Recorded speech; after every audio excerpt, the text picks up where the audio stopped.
आप सुन रहे हैं विविध भारती पिटारा।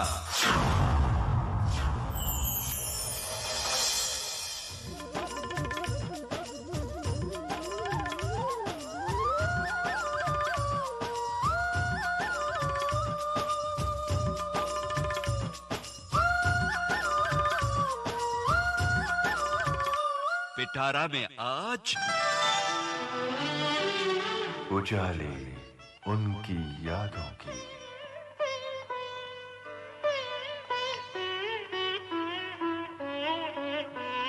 उजाले उनकी यादों की।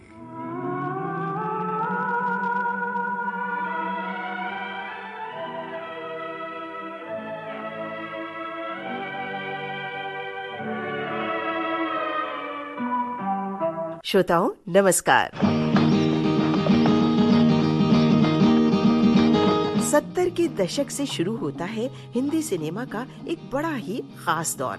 बदलाव के इस दौर में फोकस में थी भारतीय युवा पीढ़ी, वो पीढ़ी जिसमें व्यवस्था के प्रति आक्रोश था, जिसमें बदलाव का जुनून था, जिसमें विद्रोह का मादा था।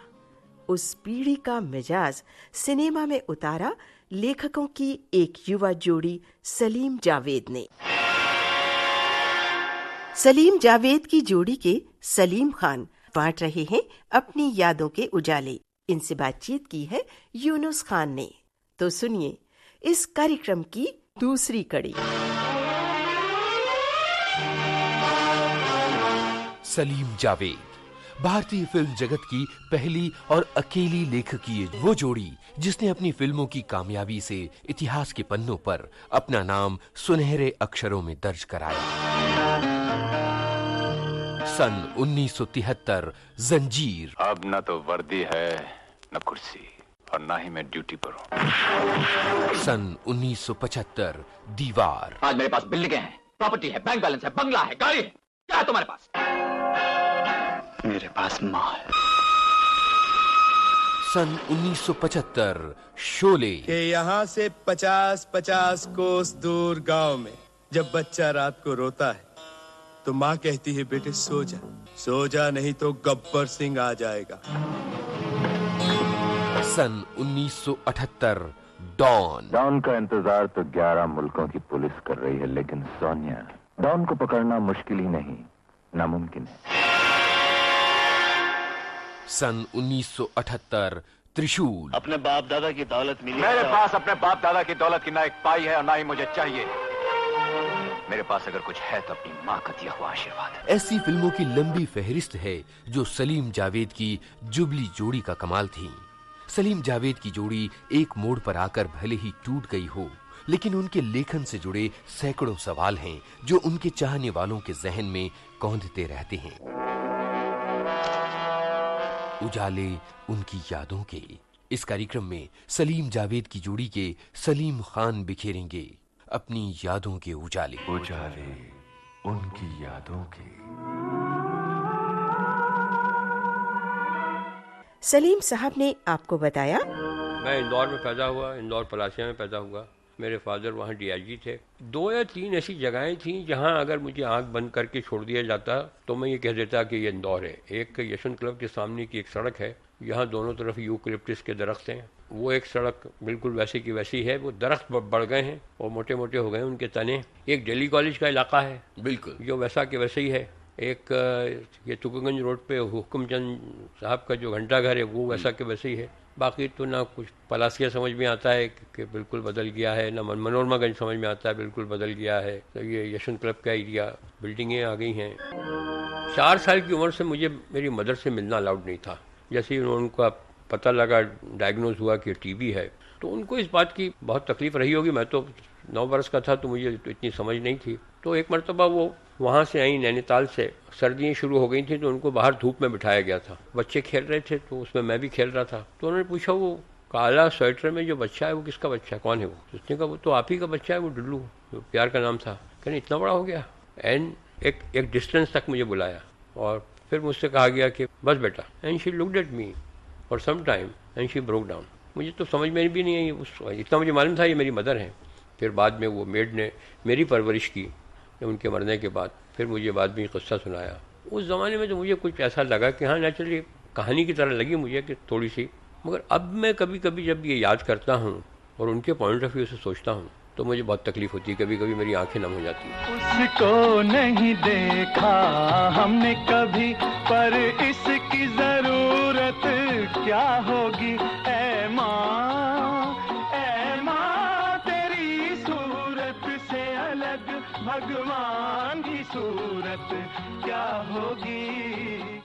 सलीम साहब, आपने अपने बचपन को बड़ी शिद्दत से याद किया और कुछ ऐसी घटनाएं हमें बताई जिनसे हम काफी कुछ सीख सकते हैं, जिनका असर हमारे घर परिवार पर पड़ सकता है। ये बताइए कि वो कौन सा जिंदगी का मोड़ था जबकि आपको लगा कि अब इंदौर छोड़ना है और अब मुंबई का रास्ता पकड़ना है? वो उसकी वजह वही थी जो मैंने आपको बताई कि वो लड़का उस उम्र में कुछ भी नहीं करता है जी, और लड़की 22 के बाद से इतनी माँ बाप को फिक्र होती है कि कहाँ इसकी शादी हो, कौन इसका लड़का मिले। I mean they almost want to get rid of it के एक साल उनको भारी पड़ता है जी, कि जहाँ जब भी लड़की की एजुकेशन खत्म हुई, जो स्टैंडर्ड एजुकेशन होती है, बीए ग्रेजुएशन होता है या MBBS होता है, जो जितनी भी होता है, वो 22 साल में हो जाती है आज खत्म। उसके बाद वो चाहते हैं माँ बाप किसकी शादी हो जाए, और वो लड़का अभी तक उसका कुछ होता नहीं है। अब वो यहाँ से कहीं जाएगा, नौकरी की तलाश में एग्ज़ाम देगा, कॉम्पिटिटिव एग्ज़ाम में बैठेगा, फिर उसकी ट्रेनिंग होगी, फिर उसके बाद कहीं उसको पोस्टिंग होगी।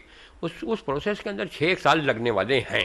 बिल्कुल। अब उस लड़की को तो 6 साल वेट नहीं करना पड़ता, उसको हम उम्र से हो जाता है इश्क और उसकी शादी हो जाती है।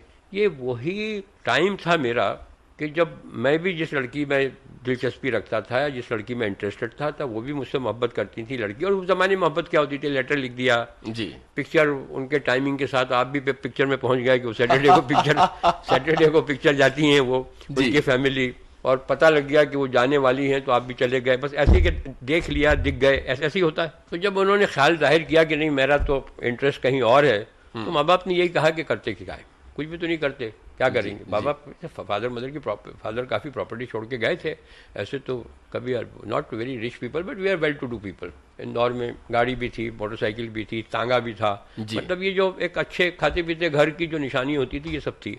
फादर DIG थे, which use to be the highest post, इसके बाद IG अंग्रेज हुआ करता था जी उस ज़माने में। तो उस दौर में जब वो रिजेक्शन हुआ मेरा, वो लड़की की शादी हो गई, तो मैं वो ज़रा हाई क्वालिटी का देवदास और जेम्स डीन बन गया। तो मैं हाई क्वालिटी, हाँ, तो बहुत ही मैं मोटरसाइकिल तेज चलाने लगा। मेरे बड़े भाइयों को शिकायत मिलने लगी कि ऐसा करता है। दाढ़ी वाड़ी बढ़ा ली? हाँ, दाढ़ी वाड़ी तो थी नहीं उस जमाने में, मुझे भी नहीं थी, तो हमने बाल मुंडवा लिए। अच्छा, बाल मुंडवा लिए और कुछ किस्म की हरकत के वो कहीं चले गए, मोटरसाइकिल पे बैठ गए जाके, रात को बैठे हुए हैं। कुछ वो एक गाना था उस जमाने में बहुत पॉपुलर हुआ था और वो गाता भी था मैं पार्टी वार्टी के अंदर जी, और काफ़ी दर्द तो आ ही गया था ऑटोमेटिकली, नेचुरल दर्द। आंसू भरी हैं जीवन की राहें, कोई उनसे कह दे हमें भूल जाएं। मुकेश को आप बहुत पसंद करते हैं लगता है? मैं जमाने के सारे सिंगर से, रफ़ी साहब, मुकेश साहब, ये सभी बहुत अच्छे थे, बड़े दिल से गाते थे। मैंने एक फिल्म लिखी थी, उसमें डायलॉग भी लिखा था, भूखा गाय पेट से, क्या बात, झूठा गाय हलक से, क्या बात, सच्चा गाय दिल से। क्या बात है साहब, उनका ताल्लुक सच्चाई से होता है। तो उस ज़माने में ये गाना भी मैं गाता था कि कोई उनसे कह दे हमें भूल जाएं, वादे भुला दें, कसम तोड़ दें। तो ये गाना बहुत अच्छा था ये गाना। तो ये उस ज़माने में मुझसे मेरे बड़े भाई के दोस्त ने ये कहा कि यार किसी दिन ये तेज़ मोटरसाइकिल चलाते हो, ये करते हो, मर गए तो भूल जाएंगे तुमको लोग 1 आध महीने के अंदर। कौन से ऐसे तुम उनका कंट्री के लीडर हो, या कौन से तुम बहुत लीड कर रहे हो रेवोल्यूशन की, आज़ादी की लड़ाई। तो ये 1 महीने 2 महीने के अंदर बोलेंगे हाँ बेचारे का एक्सीडेंट हो गया, मर गया। कितने मरे हैं तुम्हारे पहले भी, तो कितने लोग मरे हैं, हाथ पांव टूट गए तो जिंदगी भर खराब हो जाएगी। तो कोई ऐसा काम करो कि वो लड़की और लड़की के घर वाले ये कहें कि हमने क्या मिस कर दिया, किस लड़के को हमने मिस कर दिया जी। वो बात मुझे याद है कि वो पलासिया के वहाँ एक बॉम्बे आगरा रोड पे एक रेलिंग हुआ करती थी, उस पर मैं बैठा हुआ था। वो पुल है पलासिया का, वो उस पर, और पता नहीं वो बात मुझे ऐसी लगी कि मैंने कहा कि अब कुछ ऐसा काम करना चाहिए। अच्छा, उस जमाने में या तो क्रिकेट था जिसमें मशहूर हो सकते थे, या फिल्म थी। तो जैसे ही ये मुझे ऑफर मिला इमीडिएटली, तो मैंने तो सोचा कि अब तो मैं दिलीप कुमार की और मार्लोन ब्रांडो की दुकान बंद कर दूंगा जाके। तो मैं इस गलत फहमी में आ गया कि मैं अच्छा एक्टिंग वैक्टिंग तो कर लेता था, नकल करता था, और अभी भी मैं लोगों को एक्टिंग बता सकता हूँ कि ये गलत है, ये सही है जी, मगर खुद नहीं कर सकता था, इसलिए कि वो आर्ट ऑफ प्रोजेक्शन जो था वो अलग चीज़ है। जी डेफिनेटली। तो उस जमाने में मैं यहाँ आ गया। इस तारीख आपको याद है कि कब आए थे आप? तारीख तो मुझे याद नहीं है, मगर मैं आया था बारिश के बाद। अच्छा, बारिश खत्म हुई थी और मैं आया था। और साल कौन सा था वो? 58 की बारिश खत्म हुई थी जी, मतलब 1958 की। तो 59 मेरा बॉम्बे में गुजरा, 59 बॉम्बे में शुरू हुआ जी। और कितना मुश्किल रहा जिंदगी, कितनी मुश्किल थी शुरुआती दौर में? शुरुआत में मेरा एक्टिंग करियर के अंदर तो मैं एक यही था कि मैं कुछ कर नहीं सका, इसलिए कि जो मैं एक्सपेक्टेशन से आया था वो हुआ नहीं। और जब कुछ दिन मैंने गुजार दिए तो मैंने खुद नहीं डिसाइड किया कि मुझे छोड़ देना चाहिए और कुछ करना चाहिए। राइटिंग के पीरियड के अंदर मैंने कोई ज़्यादा स्ट्रगल नहीं किया जी। जैसी जंजीर रिलीज हुई काम चल पड़ा। I never look back. लेकिन एक्टिंग आपने काफी फिल्मों में और कई साल गुजारे। 25 फिल्मों में एक्टिंग की है। कुछ मशहूर फिल्मों के नाम बताइए। कुछ वैसे पहली फिल्म थी काबली खान, नहीं पहली फिल्म थी बारात, फिर काबली खान, फिर रामू दादा, बचपन और सरहदी लुटेरा, तीसरी मंजिल, प्रोफेसर, दीवाना, लहू पुकारेगा, बागी रोम, ऐसी बहुत सी जो जमाने में सिगरेट। प्रोफेसर, तीसरी मंजिल, इन सब के नाम लिया आपने। तीसरी मंजिल बड़ी फिल्में हैं ये, बड़ी फिल्में थी, इसमें साइड रोल्स किए जी। तो ये था कि बस उस जमाने में जब फिर मैंने जब राइटिंग में आया, राइटिंग में मैंने जैसे आपसे पहले अर्ज किया कि जब मैं आया तो मुझे ऐसा लगा कि मैं अगर 2% जानता हूँ तो next best doesn't know even 1%। और अब कई मरतबा लोग, जब हम लोग अलग हो गए तो कई मरतबा लोग ये भी पूछते थे, और बड़े समझदार लोग और कई पढ़े लिखे राइटर्स भी ये पूछते थे कि आप लोगों में से लिखता कौन है, लिखता कौन था। मतलब लोग ये मानते थे कि एक ही लिखता था कोई? नहीं, लिखता कौन था, राइटिंग वर्क कौन करता था आप में से। देखिए राइटिंग जो है, इट इज़ नॉट राइटिंग कि आप टेबल पे किताब अपने कागज़ लेके बैठे, पेन लेके बैठे और लिखना शुरू किया। Writing is thinking. किसी ने ये मुझसे नहीं पूछा कि आप में से सोचता कौन था। बहुत बढ़िया, समझे आप। अगर राइटिंग से अगर राइटर बनता है तो पोस्ट ऑफिस के सामने जो 8 आने में पोस्ट कार्ड लिखते हैं लोगों के, वो सब राइटर हो गए होते हैं जी। वैसे भी यहाँ राइटर्स एसोसिएशन में भी कोई हज़ारों अपने राइटर होंगे, मगर उनमें से कितने एक्टिव हैं या कितनों को कामयाबी मिली। Writing is all thinking. आपको उसके लिए पढ़ना बहुत चाहिए जी। आप लिखोगे क्या, अच्छे कैरेक्टर्स, अच्छे जुमले, समझिए अच्छे इंसिडेंट, तो आपको अपनी ज़िंदगी से कितने निकालोगे। तो सलीम साहब, आपको पढ़ने का शौक कब से लगा था? मतलब इंदौर के दिनों से आप पढ़ा करते थे? नहीं, पढ़ने का मैंने आपसे कहा ना कि मेरे फादर बहुत कॉन्शियस थे कि पढ़ो। जब वो उनके आने की वजह अफगानिस्तान से ये थी कि बच्चों को पढ़ाऊंगा। तो मैं जब छोटा था, जब मेरे लिए स्टेट्समैन पेपर आता था जो कलकत्ता से निकलता था, इंदौर आता था और 4 या 5 दिन बाद पहुंचता था इंदौर को। तो मुझे 5 या 4 दिन बाद की न्यूज़ पढ़ने को मिलती थी, मगर उनका मकसद ये था कि मैं I should be in touch with what's happening around. तो वो मुझे पढ़ना पड़ता था। वो मुझसे सवाल भी पूछे जाते थे कि वो क्रिकेट का मैच का जिक्र आया है, वो उसका क्या हुआ। और उस ज़माने में सारी न्यूज़ जो थी वो सेकेंड वर्ल्ड वॉर की थी। अच्छा, वर्ल्ड वॉर चल रहा है जी। 39 में शुरू हुई, 45 में ख़त्म हुई। तो सारी की सारी जो फिल्में भी बहुत आती थी सेकेंड वर्ल्ड वॉर पे बेस्ड, ब्लैक एंड वाइट फिल्में होती थी ज़्यादातर। बिल्कुल। और मेरे घर के पास ही एक ओपन एयर सिनेमा था। क्या नाम था उसका? उनका एक होटल था, एक सरोज, एक पारसी थे, उनका एक होटल था, उसमें वो सिनेमा दिखाया करते थे।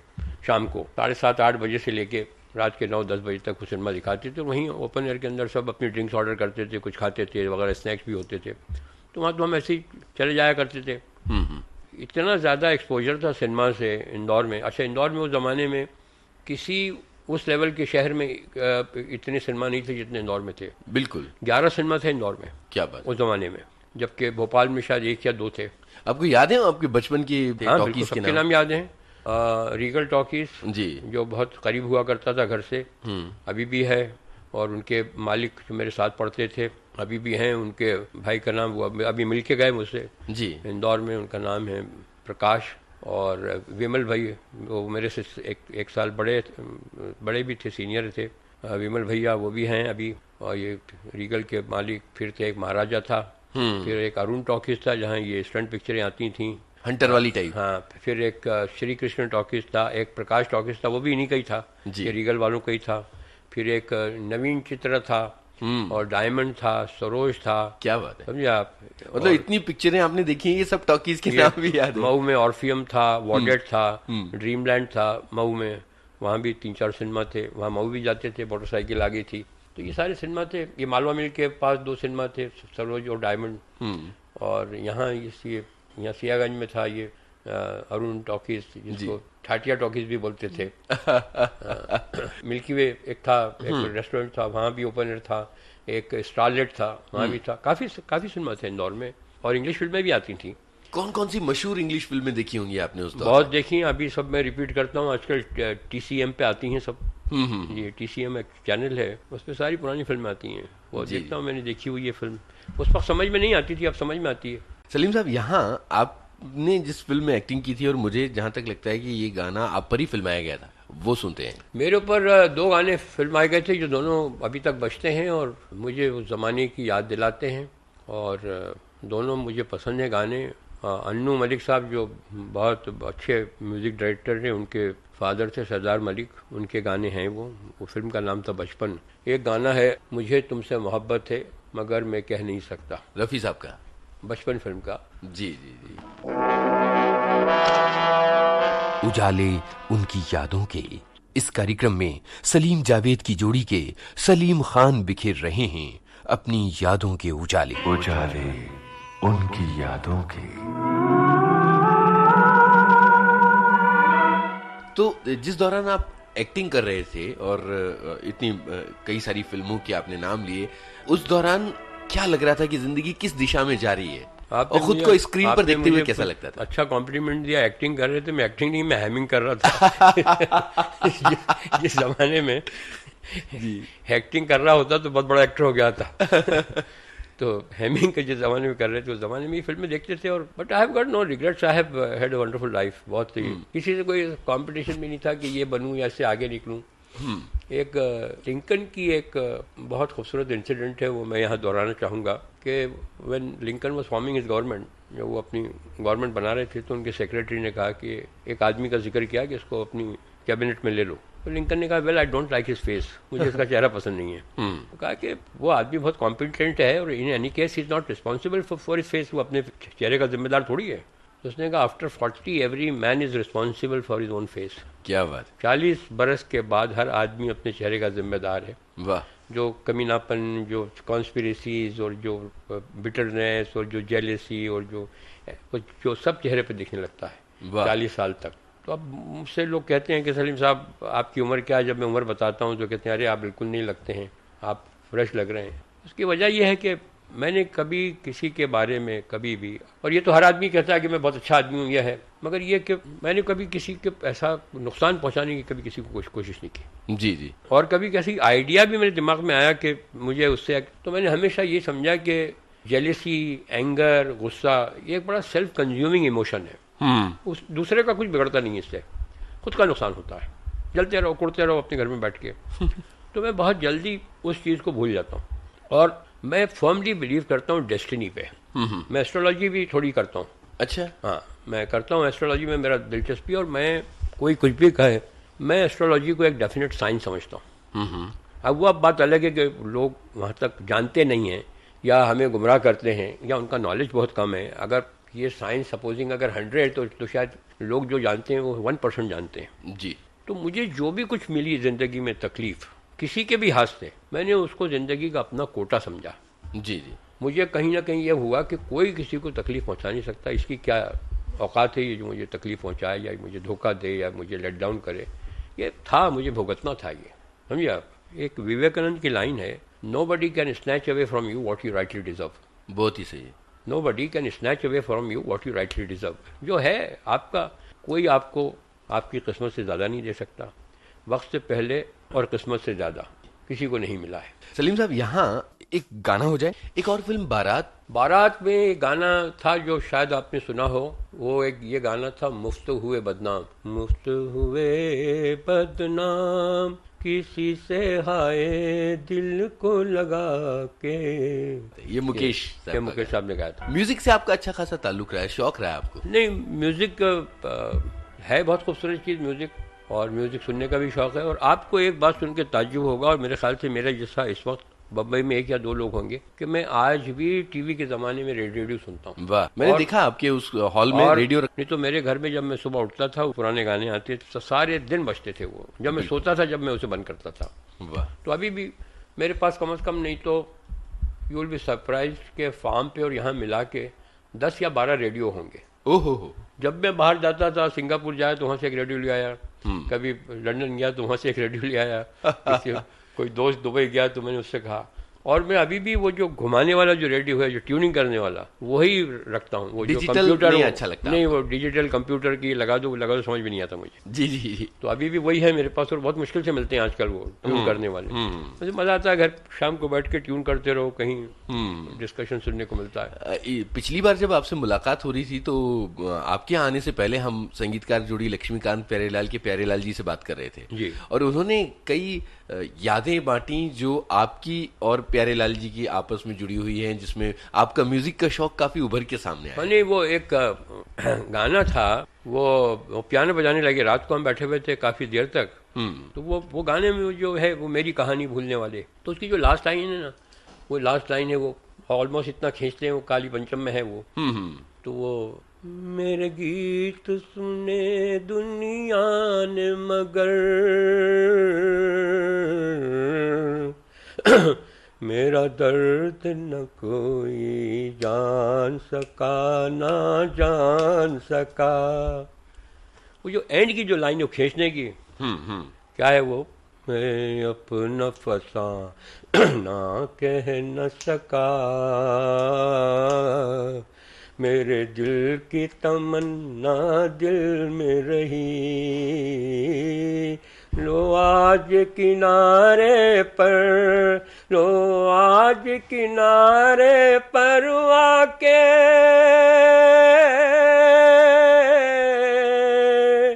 अरमान की कश्ती डूब गई, अरमान की कश्ती डूब गई। तो ये जब वहाँ तक पहुँचता था तो वो बहुत खुश होते थे, वो गाय साहब पियानो बजाते। क्या बात है, आप इतना खूबसूरत गाते हैं। आप गाने से परहेज कर रहे थे। संगीतकारों से अच्छी खासी दोस्ती रही है, खासतौर पर प्यारेलाल जी के साथ आपकी। प्यारेलाल जी बहुत अच्छे आदमी हैं, और प्यारेलाल जी का कमाल की बात यह है कि प्यारेलाल जी कोई गलत बात बर्दाश्त नहीं करते, जैसे आप भी नहीं करते। और प्यारेलाल जी ने, मुझे नहीं लगता कि किसी की भी चमचागिरी की हो, इंक्लूडिंग राज कपूर। लेकिन लोग काम के लिए कि इस कैंप में रहना है, उस कैंप में रहना है, ही केयर्ड ए डैम। उसने कहा कि मुझे अपनी सलाहियतों से, मुझे अपने टैलेंट पे काम मिलता है और वो मुझे मिलता रहेगा। और कभी उन्होंने कहा कि इनके हाथ में अगर काम देना और रिजर्व होता तो ये तो भूखा मर डालते हैं। या उनसे कोई मोहब्बत करने वाला आदमी है प्यारे जी से, या प्यारे जी का कोई म्यूजिक का आशिक है, तो उससे वो हमेशा बहुत अच्छी तरह मिलते हैं मुझे। मतलब मुझसे तो जब भी उनकी मुलाकात हुई है, जब भी कभी हम लोगों ने देर तक इवनिंग गुजारी है, तो मुझे मतलब बहुत अच्छा लगता था उनके साथ बैठ के। जी, गाना बजाना सब बहुत सिंपल आदमी, गाने बजाने के अलावा भी बहुत सी बातें होती थी। बहुत सिंपल आदमी है, बहुत अच्छे। और इनके पार्टनर जो थे अपना लक्ष्मी जी, वो भी बहुत गुणी आदमी थे जी। और दोनों की पार्टनरशिप की मिसाल दी जा सकती, बिल्कुल, समझे आप। तो जब मेरी पार्टनरशिप टूटी थी तो मुझे इसी बात का अफसोस भी हुआ था कि जो इतनी मेहनत से बनाई है, जो इतनी वर्क किया है, इतना यहाँ तक आए हैं, उसके बाद से जो टूटी तो मुझे नेचुरली बहुत अफसोस हुआ कि जिस चीज़ के लिए मैंने इतनी मेहनत की थी। तो वो एक ऐसा थे कि उन्होंने कभी भी छोटे मोटे हर डिफरेंस को बाईपास किया दोनों ने, और till Lakshmi ji died they were always together, और बहुत आपस में अच्छी अंडरस्टैंडिंग थी, और कोई इन्होंने कोई बीच में बात नहीं आने दी। और प्यारेलाल जी बहुत गुणी आदमी हैं, और बहुत ही प्यारेलाल साहब जी के साथ मैंने लास्ट फिल्म की नाम, तो उस जमाने में भी अक्सर जो था कि म्यूजिक जो था बहुत महंगा पड़ता था, बैकग्राउंड म्यूजिक, तो स्टॉक म्यूजिक डाल देते थे। और राजेंद्र कुमार साहब शौकीन आदमी थे, उन्होंने कहा नहीं, मेरी छोटी पिक्चर है, कुछ भी है, मैं म्यूजिक तो बैकग्राउंड लूंगा, I will record the background music. तो 4-5-6 दिन तक यहाँ महबूब में रिकॉर्डिंग चलती रही, और प्यारे साहब ने बहुत अच्छा काम किया। उस फिल्म का म्यूजिक भी बहुत अच्छा था। वो एक गाना तो बहुत मशहूर था, चिट्ठी आई है जी वतन से, तो वहाँ ये पूरे नाम के दौरान में भी इंटरेक्शन रहा काफ़ी सारा। हाँ, और एक और फिल्म हमारी थी, उन्होंने म्यूजिक दिया था, उसका भी म्यूजिक बहुत बड़ा हिट था, दोस्ताना। बहुत ही अच्छे गाने थे उसमें भी। यहीं रहते भी करीब में ही हैं जी, तो पड़ोसी हैं। बड़े दिनों से मुलाकात नहीं हुई, मगर अक्सर दिल चाहता है कि कभी उनके पास जाके एक शाम गुजारूं। क्या बात है। यहाँ पर लक्ष्मी प्यारे का एक गाना सुन लिया जाए, आपकी पसंद। अच्छा, तो उन्होंने इतने अच्छे अच्छे गाने दिए कि to pick up one would be unfair actually. बहुत अच्छा म्यूजिक दिया उन्होंने जी जी। और मेरे हिसाब से मेरे जो फेवरेट म्यूजिक डायरेक्टर्स थे उनमें ये दो हैं, शंकर जयकिशन और लक्ष्मीकांत प्यारेलाल जी। मैं से काम तो सबके साथ किया, सब बहुत टैलेंटेड थे, इसमें कोई शक नहीं है, अगर उनमें टैलेंट नहीं होता तो यहाँ तक पहुँचते नहीं। बट ये दो मुझे बहुत पसंद थे और बहुत इन्होंने अच्छा म्यूजिक दिया और कंसिस्टेंटली दिया, यानी क्वांटिटी भी और क्वालिटी भी। आप कहें तो नाम का ही गाना सुनवा दीजिए। नाम की सुना दीजिए। चिट्ठी आई है सुन। जी हाँ जी, चिट्ठी आई। सलीम साहब, सलीम जावेद की जोड़ी कब से बनी थी और किस तरह से बनी थी? We started working together in 69 में हमने ये पहली पिक्चर साथ लिखी थी अधिकार, जिसमें हमारा नाम नहीं आया। क्यों? नहीं, वो किसी वजह से प्रोड्यूसर ने नहीं दिया, वो कुछ नाराज वाराज थे, मगर वो पिक्चर हमने लिखी थी। और वो प्रोड्यूसर जब मेरे पास वो कहानी लेके आए कि ये मैं तुमसे स्क्रीन प्ले लिखवाना चाहता हूँ, तो इत्तेफाक से जावेद साहब बैठे हुए थे वहाँ, तो उन्होंने कहा मैं आपके साथ काम करूँगा। जावेद साहब और आप मैं लिख चुका था, एक फिल्म लिख चुका था, उनको मालूम था, सागर साहब को मालूम था, मैं 2 भाई लिख चुका था। वो रिलीज भी हो गई थी 1965 में, 65 में रिलीज हो गई थी। एवरेज चली वो फिल्म, उसमें दादा मुनी थे, अशोक कुमार साहब, माला सिन्हा थी, जितेंद्र थे, शेख मुख्तार थे, और चलिए रीजनेबल। और ब्रिज साहब की वो एज ए डायरेक्टर प्रोड्यूसर पहली फिल्म थी। तो यह है कि ये जो सफ़र हैं ये इस किस्म के, मुझे कोई भी इनसे किसी से शिकायत नहीं है। I am very happy. और रमेश सिप्पी साहब ने मुझसे कहा कि क्यों, why you don't want to take award? मैंने कहा I have got over it, इसकी मेरे लिए कोई अहमियत नहीं है, कोई एक्साइटमेंट नहीं है मुझे इसके लेने में या वहाँ जाने में या हासिल करने में। आई हैव गॉट ओवर इट। मेरी ग्रोथ हुई है, कैसे निकल गया, कहाँ से निकल गया, मुझे इसकी कोई चाहत नहीं है। पूछा क्यों? मैंने कहा मैं बचपन में गोटियाँ खेलता था, मार्बल खेलता था, आप मेरे घर पे आए और आप मुझे मार्बल खेलता हो देखें बच्चों के साथ, कभी ऐसी ग्रैंड चिल्ड्रन के साथ बात अलग है, मगर मैं मार्बल खेल रहा हूँ। मैं बचपन में पतंग उड़ाता था, बहुत पतंग लूटने भी भागता था। आप देखें मैं पतंग के पीछे भाग रहा हूँ लूटने के लिए। आप मेरे बारे में क्या इंप्रेशन रखेंगे कि इनकी ग्रोथ ही नहीं हुई है, वहीं के वहीं है, समझे आप। दरख्तों पे चढ़ता था, आप मुझे दरख्त पे चढ़ा हुआ देखें। तो आई have got over all those things. बचपन के शौक थे मेरे वो। इसी तरीके से जब ये एक्साइटमेंट जो था अवार्ड का, जब शुरू फिल्म इंडस्ट्री में आए तो था, कुछ अवार्ड्स भी अपनी मेरिट पे मिले। एटलीस्ट वी थॉट कि हमने अच्छा काम किया, दीवार में मिला, जंजीर में मिला। तो यहाँ एक गाने की गुंजाइश बनती है, एक गाना सुन लिया जाए क्या? एक गाना मुझे बहुत पसंद है, वो शांताराम जी की पिक्चर का है, ए मालिक तेरे बंदे। सलीम साहब ये बताइए कि सलीम जावेद की जोड़ी किस तरह से बनी? क्योंकि आप तो पहले से ही फिल्में लिख रहे थे, आपने बताया कि 2 भाई आप लिख चुके थे और लिखने का करियर आपका शुरू हो चुका था और एक्टिंग आपने बंद कर दी थी। एक्टिंग बंद की, उसके बाद मैंने लिखना शुरू किया। जी हाँ, एक्टिंग करता रहता तो फिर शायद इसमें पूरा टाइम डिवोट नहीं कर सकता था। एक्टिंग बंद की और फिर मैंने फिल्में लिखना शुरू की। और अलग हुए तो इस बात का मुझे अफसोस हुआ। वैसे तो खैर हर चीज़ की एक एक्सपायरी डेट होती है, सिर्फ खाने के डिब्बों पे और कुछ दवाओं पे नहीं लिखी होती है एक्सपायरी डेट। एक्सपायरी डेट तो आदमी की भी है, इतना ही जाना है, और इसी तरह पार्टनरशिप की भी है। मियाँ बीवी भी या तो अलग हो जाते हैं या किसी न किसी की डेथ हो जाती है, वो भी एक अलग हो जाते हैं। जिस तरीके से अलग हुए वो कोई अच्छा एक मेमोरी नहीं है। एक दिन मुझसे उन्होंने कहा, जावेद साहब ने कहा कि बैठिए मैं आपसे कुछ बात करना चाहता हूँ। शाम का वक्त था और जैसे मैं पार्ट होता था शाम को सिटिंग के बाद, उन्होंने थोड़ा वक्त लिया और सिगरेट जलाई और कहा कि मैं अलग होना चाहता हूँ। मुझे ऐसा लगा कि मैंने सुना नहीं है बराबर, मुझे शायद मैंने बराबर सुना नहीं। मैंने क्या कहने, मैं अलग होना चाहता हूँ, मैं I want to function separately. मैंने कहा कि ये बात जो आपने कही है कोई 5 मिनट या 10 मिनट पहले तो नहीं सोची होगी। तो कहा कि नहीं, मैं कुछ अरसे से सोच रहा था। तो मैं उठा, मैंने हाथ मिलाया और मैंने कहा खुदा हाफिज़। अपने गाड़ी की तरफ बढ़ने लगा, मैं जो बाहर खड़ी होती थी वो मेरे पीछे जाने लगी, तो मैंने उनको रोका और उनको टर्न किया और उनके घर की तरफ उनका मुँह किया और कहा कि I can look after myself, all the best to you. चलाया और उसके बाद से कभी कोई कोशिश नहीं की मिलने की, कभी मिलने का मुझे ऐसा ख्याल भी नहीं आया कभी। और कभी ऐसी एक्सीडेंटली मुलाकात हो गई किसी पीएमआर पे, किसी की डेथ पे, वो अलग बात है। But since then I have दुआ सलाम की गुंजाइश बची हुई है। बच्चे मिलते हैं जी, और यहीं रहते हैं बच्चे, करीब में ही रहते हैं, बच्चे मिलते हैं। और अभी उसके बच्चे को मैंने एक अपने पुराने अवार्ड में से एक अवार्ड भी दिया, रॉक ऑन फिल्म में उसने अच्छा काम किया था और एज ए डेब्यू एक्टर उसको दिया। हनी मिलती है, हनी में एक I appreciate her sense of humour बहुत अच्छा है उसमें। बिल्कुल, वो योग पे हंसती भी है और ख़ुद भी बहुत अच्छे उसमें विट भी है और बहुत तपाक से और बहुत मोहब्बत से मिलते हैं सबके सब। I feel that warmth from them. और बाकी कोई इरादा भी नहीं है, ऐसे ही हैं। देखिए ये सफ़र कुछ ऐसे हैं, ये इतने साल काम किया जावेद के साथ, 15 साल काम किया और अभी किसी फंक्शन के अंदर उनको लाइफ टाइम अचीवमेंट अवार्ड मिला का। जो बेस्ट काम जो है वो जो भी है जंजीर से लेके आज तक यहीं, वो मेरे साथ ही है। और ये बहुत से लोग जानते हैं कि जंजीर तो मैं ऑलमोस्ट लिख चुका था जब वो मेरे पार्टनर हुए हैं। उसमें एक पॉलिशिंग वर्क बाकी था या थोड़ा सा स्क्रीन प्ले पे काम बाकी था जो इन्होंने मुझे ज्वाइन किया। मैं वो कहानी धर्मेंद्र को भेज भी चुका था, अच्छा अच्छा। हाँ, फिर ये पार्टनर हुए तो फिर बाद में जो पैसे आए तो उसमें से मैं तो चूँकि ले चुका था तो इनको हिस्सा दिया मैंने। तो अभी इनको एक वो मिला, अवार्ड मिला, लाइफ टाइम अचीवमेंट अवार्ड। तो इन्होंने कोई तकरीर की, वहाँ कुछ बात की। तो मुझसे कई लोगों ने कहा कि वो आपका नाम उन्होंने मेंशन नहीं किया। कई लोगों ने जो सुबह साथ चलते हैं, और लोगों ने कहा, किसी ने टेलीफोन करके कहा। मुझे इस बात की बहुत खुशी हुई, आप ताज्जुब करेंगे कि लोगों को दुख होता है इस बात पे कि साहब मेरा नाम मेंशन नहीं किया, और देखिए कैसा है, और ये देखिए मेरा क्या कंट्रीब्यूशन था।